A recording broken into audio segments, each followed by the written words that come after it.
you aware that smooth seas do not make skillful sailors? This is Honey Drops from the Sages, and I am Onoja Simeon. Now, what you just heard is an African proverb that should fire you up from that state where giving up seems like the most logical thing to do. And I say this knowing full well that you might be in a place that is so dark only you can truly understand how it feels.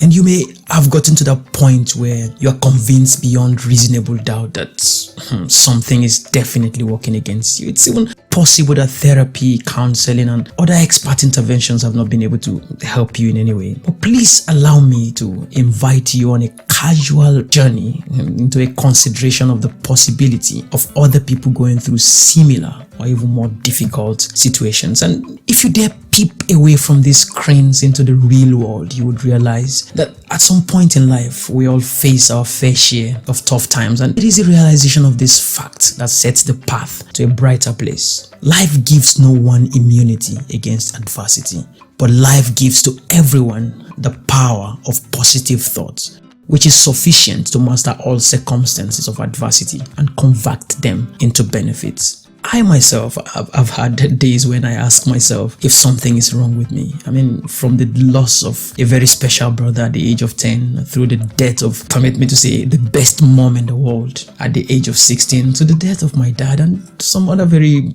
close friends and relatives. I've had times when I question the whole essence of life, especially because this mother I'm talking about, this mom that life was at that time telling me to live without, is the same mom who would do unimaginably odd jobs and even in some cases go as far as borrowing money to ensure that we had food. Me and my siblings had food on the table and even were able to go to school.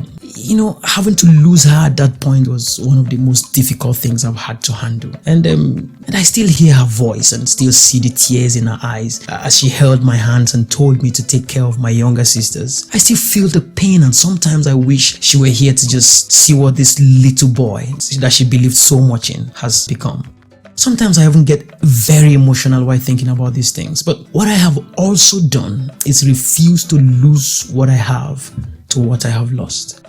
I always end such down times with a reminder of the vow I made when she died. I told myself that the best way to get back at life is to make sure wherever my mom is, when she looks down at me, she'll be proud and say, "That's my boy." This proverb agrees with the fact that you have good enough reasons to give up at this point, but also calls on you to look beyond your good enough reasons to say 3, maybe 2, or maybe just one good enough reason to give it another try.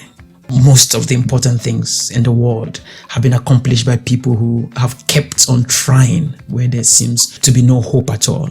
Adversity, which looks and feels like such a determined enemy, can become a valuable ally. Only you can decide which it will be. And the following tips might help you make the right decision. Number 1, reach for the resilient you. Reach deep within you and find that you that is unbelievably resilient. I mean, research has shown that resilience is something we all demonstrate at some point in life. It is not one special quality reserved for some superhumans. It is ordinary and not extraordinary. If you're still here, my friend, I think we can conclusively say that you have some deposit of resilience that is able to drag you through this phase. And I'm not denying the fact that resilience is meant to be built over time. I'm just adding that nothing builds resilience like adversity. So this might just be a promotion exam in the school of life, and you don't want to get to a higher level without the commensurate resilience to match the level, because trust me, there are different struggles for different levels, or as some would put it, there are different devils for different levels. Number 2, beware of social isolation. I have come to realize from my own personal experience and from what I've observed in other people that the first thing adversity tries to do to us is it tries to separate us. And sometimes I jokingly say it isolates us for slaughter. And this is sometimes accentuated by our need to escape some of the cliches people use whenever they come around to encourage us, and they say the least things we want to hear, which then feeds the urge to just back away from people, believing that no Actually, nobody really understands what you're going through. And then it just forces you to separate yourself. And it's this social isolation that leads to depression and other health issues that make it almost impossible for one to see any bright side of anything. A good place to start from perhaps would be to listen to people's stories or read other people's stories as the case may be. And hopefully you'd realize that people may have lived through more difficult situations and are still here. You perhaps realize that someone might be wishing his or her condition were as easy as yours. I recall a crazy joke about a scenario where fruits of different sizes are forced into people's anus as a punishment for crimes committed. And the size of the fruit is determined by the enormity of the crime committed. So this guy was tried and convicted for an offense, and it was agreed that a guava would be forced into his anus. And immediately the guy heard that, he just went crazy. Why guava? I mean, guava is too big. Why not something like grape or something smaller? And while he was busy getting all crazy and mad, he turned around and saw someone enduring the pain of a pineapple. And just there and then, he told them to quickly do it, get it done so I can get out of here, because there's possibility of them changing their mind. I mean, he realized at that point that it could have been worse. Number 3. Change your perspective. There's always a not so negative view of the most negative situations of life.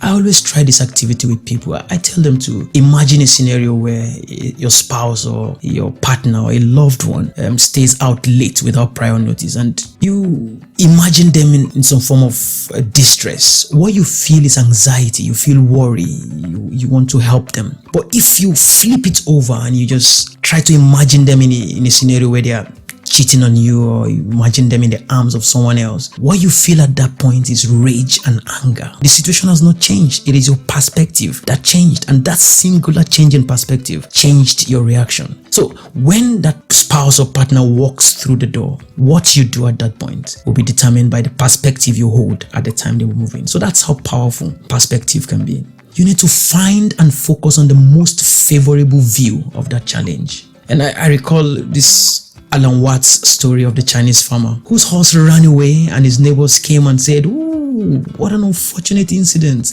Your horse ran away." And the farmer said, maybe it's an unfortunate incident. And the next day, the horse came back bringing 7 wild horses with it. And in the evening, everyone came back again. I was like, "Ooh, what the lucky man you are. Now you have 8 horses.